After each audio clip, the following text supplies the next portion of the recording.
کفر کسی کا سکا نہیں ہے. ہم نے لاپرواہی برتی، ہم ان لوگوں کی مدد کرنے کی بجائے ہم نے حوصلہ شکنی کی اور ان قوتوں کے علاقار بنے جو ان کو مار رہی ہیں.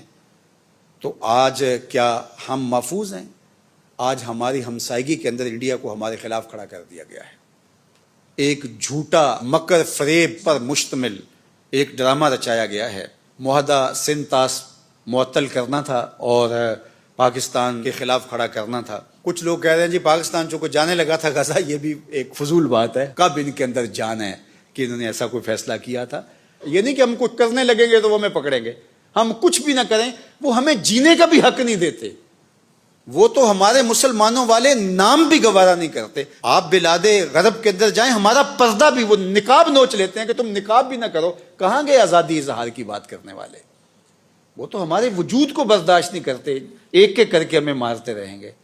لیکن بہرحال یہ موقع ایسا ہے کہ ہمیں متحد ہونے کی ضرورت ہے. ورنہ یہ بات ذہن میں رکھیے گا، عالمی سطح پہ متحد نہیں ہوں گے تو جو حال ہوا ہمارا وہ آپ کے سامنے ہے.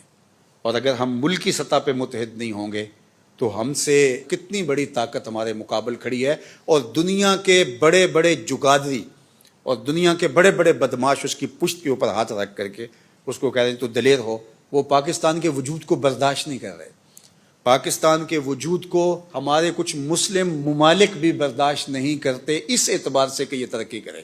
وہ چاہتے ہیں یہ محتاج ہی رہے تاکہ ہم سے ٹکڑے لیتا رہے اور ہمارا دست نگر رہے. چونکہ اس کا قوی ہونا، طاقتور ہو جانا ان کو بھی وارے نہیں ہے. دشمن کی تو بات دشمن کی رہی اور عالمی طاقتوں کی بات نہیں کرتا. وہ تو اس کو ہمیشہ مقروض رکھ کے ذلیل و رسوا کر کے ان سے ہمیشہ اپنے مطالبات منوانے کے چکر میں رہتا ہے.